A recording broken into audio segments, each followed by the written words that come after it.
Hello pro kabaddi fans. Pro kabaddi season 11లో most expensive player అయినటువంటి సచిన్ తన్వార్ ఈ సీజన్లో ఎక్కువగా బెంచ్కే పరిమితం అవుతున్నాడు. తమిళ తలవాస్ టీం సచిన్ తన్వార్ని యాక్షన్లో 2,15,00,000 పెట్టి కొనుగోలు చేశారు. దానికి తగ్గ పర్ఫార్మెన్స్ అయితే తమిళ తలవాస్ టీంకి సచిన్ తన్వార్ అందించలేకపోతున్నాడు. ఈ సీజన్లో సచిన్ తన్వార్ పర్ఫార్మెన్స్ చూసి తమిళ తలవాస్ టీం మేనేజ్మెంట్ అతన్ని ఎందుకు 2 కోట్ల రూపాయలు పెట్టి యాక్షన్లో కొనుగోలు చేశామని అనుకుంటూ ఉన్నారు. లాస్ట్ మ్యాచ్లో తమిళ తలవాస్ టీం దబాండెల్లి కేసీ టీంతో తలపడింది. ఈ మ్యాచ్లో తమిళ తలవాస్ టీం 21 పాయింట్లు, దబాండెల్లి కేసీ టీం 32 పాయింట్లు. ఈ మ్యాచ్లో దాదాపుగా 11 పాయింట్ల లీడ్తో దబాండెల్లి కేసీ టీం తమిళ తలవాస్ టీం మీద గెలవడం జరిగింది. ఈ మ్యాచ్లో కూడా సచిన్ తన్వార్ కేవలం 3 రేట్ పాయింట్లు మాత్రమే సాధించాడు. తను చేసిన రేటింగ్స్లో ఎక్కువ సార్లు ట్యాకిల్ అవ్వబడడం వల్ల తనని సబ్స్టిట్యూట్గా చేసి బెంచ్ మీద కూర్చోబెట్టారు. ఈ సీజన్లో సచిన్ తన్వార్ పర్ఫార్మెన్స్ అనేది పూర్తిగా డల్ అయింది. అండ్ మరో ఇంట్రెస్టింగ్ విషయం ఏమిటంటే తమిళ తలవాస్ టీం కోచ్ అయినటువంటి ధర్మ చలదన్ కోచింగ్లో తమిళ తలవాస్ టీం పూర్తిగా ఫెయిల్ అవుతుందని టాక్ అయితే వస్తుంది. లాస్ట్ ఇయర్ కోచ్ అయినటువంటి అశన్ కుమార్ కోచింగ్లో తమిళ తలవాస్ టీం ప్లే ఆఫ్స్కి చేరిందని అంటున్నారు. లాస్ట్ ఇయర్ కోచ్ అయినటువంటి అశన్ కుమార్ గారిని మళ్ళీ కోచ్గా నియమించాలని తమిళ తలవాస్ ఫ్యాన్స్ అయితే కోరుతున్నారు. సో ఇప్పుడు మనం ఈ వీడియోలో తమిళ తలవాస్ వర్సెస్ ఢిల్లీ మధ్య జరిగిన మ్యాచ్లో రైడర్స్ అండ్ డిఫెండర్స్ ఏ విధంగా పర్ఫార్మెన్స్ చేశారు, అండ్ ఈ మ్యాచ్ తర్వాత పాయింట్స్ టేబుల్ ఏ టీమ్స్ ఏ పొజిషన్స్లో ఉన్నాయి, ధర్మ చలదన్ యొక్క కోచింగ్ ఎలా ఉంది, ఈ పూర్తి విషయాలు అయితే ఇప్పుడు మనం ఈ వీడియోలో తెలుసుకుందాం. వీడియోని ఎక్కడ కూడా స్కిప్ చేయకుండా చివరి వరకు చూడండి, చాలా ఇన్ఫర్మేషన్ అనేది తెలుస్తుంది.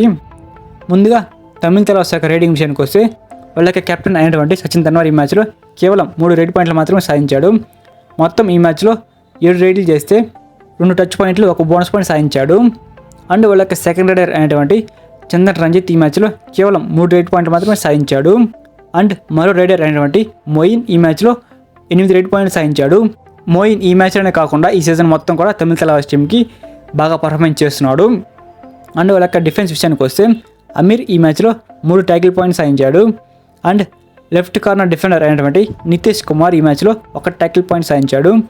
అండ్ లెఫ్ట్ కవర్ డిఫెండర్ అయినటువంటి ఆశీష్ ఈ మ్యాచ్లో 1 ట్యాకిల్ పాయింట్ సాధించాడు. సో ఈ మ్యాచ్లో తమిళ తలవాస్ యొక్క డిఫెండర్స్ కావచ్చు, రైడర్స్ కావచ్చు, ఎవరు కూడా సరిగ్గా పర్ఫార్మెన్స్ చేయలేదు. అందువలన ఈ మ్యాచ్ తమిళ తలవాస్ టీం దబాండెల్లి కేసీ టీం చేతిలో ఓడిపోవడం జరిగింది. అండ్ దబాండెల్లి కేసీ రేటింగ్ విషయానికి వస్తే వాళ్ళ యొక్క మెయిన్ రైడర్ అయినటువంటి నవీన్ కుమార్ ఎక్స్ప్రెస్ ఈ మ్యాచ్లో 11 రేట్ పాయింట్లు సాధించాడు. అండ్ వాళ్ళ యొక్క సెకండ్ రైడర్ అయినటువంటి ఆషు మాలిక్ ఈ మ్యాచ్లో 5 రేట్ పాయింట్లు సాధించాడు. అండ్ సబ్స్టిట్యూట్గా వచ్చినటువంటి మరో రైడర్ మోహిత్ ఈ మ్యాచ్లో 3 రేట్ పాయింట్లు సాధించాడు. ఈ మ్యాచ్లో మనకు దబాండెల్లి యొక్క రేటింగ్ యూనిట్ చాలా బాగా పర్ఫార్మెన్స్ చేసింది. అండ్ వాళ్ళ యొక్క డిఫెన్స్ విషయానికి వస్తే రైట్ కార్నర్ డిఫెండర్ అయినటువంటి యోగేష్ ఈ మ్యాచ్లో 4 ట్యాకిల్ పాయింట్ సాధించాడు. అండ్ లెఫ్ట్ కవర్ డిఫెండర్ అయినటువంటి సందీప్ ఈ మ్యాచ్లో 2 ట్యాకిల్ పాయింట్ సాధించాడు. అండ్ ఆల్రౌండర్ అయినటువంటి గౌరవ్ చిల్లర్ ఈ మ్యాచ్లో 2 పాయింట్లు సాధించాడు. మరో ఆల్రౌండర్ ఆశీష్ ఈ మ్యాచ్లో 1 పాయింట్ సాధించాడు. సో ఈ విధంగా అయితే దబాండెల్లి కేసీ టీం యొక్క ప్లేయర్స్ అందరూ కూడా పర్ఫామ్ చేయడం జరిగింది. ఫస్ట్ హాఫ్ పూర్తయ్యే సమయానికి ఇరు జట్లు కూడా ఒకసారి కూడా ఆల్అౌట్ అవ్వలేదు.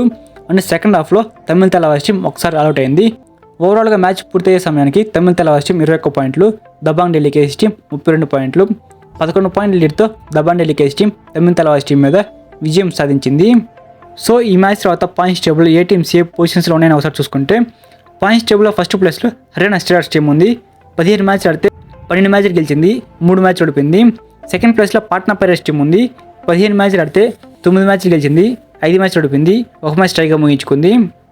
థర్డ్ ప్లేస్లో దబాండెల్లి కేసీ టీం ఉంది. 15 మ్యాచ్లు ఆడితే 7 మ్యాచ్లు గెలిచింది, 5 మ్యాచ్లు ఓడిపోయింది, 3 మ్యాచ్ టైగా ముగించుకుంది. అండ్ ఫోర్త్ ప్లేస్లో తెలుగు టైటన్స్ టీం ఉంది. 15 మ్యాచ్లు ఆడితే 9 మ్యాచ్లు గెలిచింది, 6 మ్యాచ్లు ఓడిపోయింది. అండ్ ఫిఫ్త్ ప్లేస్లో పునేరి పాల్టన్స్ టీం ఉంది. 15 మ్యాచ్లు ఆడితే 7 మ్యాచ్లు గెలిచింది, 5 మ్యాచ్లు ఓడిపోయింది, 3 మ్యాచ్ టైగా ముగించుకుంది. అండ్ సిక్స్త్ ప్లేస్లో జైపూర్ పింక్ ప్యాంథర్స్ టీం ఉంది. 15 మ్యాచ్లు ఆడితే 8 మ్యాచ్లు గెలిచింది, 6 మ్యాచ్లు ఓడిపోయింది, 1 మ్యాచ్ టైగా ముగించుకుంది. అండ్ సెవెంత్ ప్లేస్లో యుమంబా టీం ఉంది. 14 మ్యాచ్లు ఆడితే 8 మ్యాచ్లు గెలిచింది, 5 మ్యాచ్లు ఓడిపోయింది, 1 మ్యాచ్ టైగా ముగించుకుంది. అండ్ ఎయిత్ ప్లేస్లో యూపీ యోధస్ టీం ఉంది. 14 మ్యాచ్లు ఆడితే 7 మ్యాచ్లు గెలిచింది, 6 మ్యాచ్లు ఓడిపోయింది, 1 మ్యాచ్ టైగా ముగించుకుంది. నైన్త్ ప్లేస్లో తమిళ తలవాస్ టీం ఉంది. 15 మ్యాచ్లు ఆడితే 5 మ్యాచ్లు గెలిచింది, 9 మ్యాచ్లు ఓడిపోయింది, 1 మ్యాచ్ టైగా ముగించుకుంది. అండ్ 10th ప్లేస్లో బెంగాల్ వారియర్స్ టీం ఉంది. 14 మ్యాచ్లు ఆడితే 3 మ్యాచ్లు గెలిచింది, 9 మ్యాచ్లు ఓడిపోయింది, 2 మ్యాచ్ టైగా ముగించుకుంది. అండ్ 11th ప్లేస్లో గుజరాత్ జైంట్స్ టీం ఉంది. 14 మ్యాచ్లు ఆడితే 4 మ్యాచ్లు గెలిచింది, 9 మ్యాచ్లు ఓడిపోయింది, 1 మ్యాచ్ టైగా ముగించుకుంది. అండ్ 12వ ప్లేస్లో బెంగళూరు బుల్స్ టీం ఉంది. 15 మ్యాచ్లు ఆడితే 2 మ్యాచ్లు గెలిచింది, 13 మ్యాచ్లు ఓడిపోయింది. సో ఇదనమాట ఈ మ్యాచ్ తర్వాత పాయింట్స్ టేబుల్ ఏ టీమ్స్ ఏ పొజిషన్స్లో ఉన్నాయనేది. ఈ సీజన్లో తమిళ తలవాస్ టీం యొక్క కోచ్ అయినటువంటి అన్నా ధర్మా చెల్లదన్ యొక్క కోచింగ్ సరిగ్గా లేదని చెప్పి తమిళ తలవాస్ టీం ఓడిపోతుందని ఆరోపణలు అయితే వస్తున్నాయి.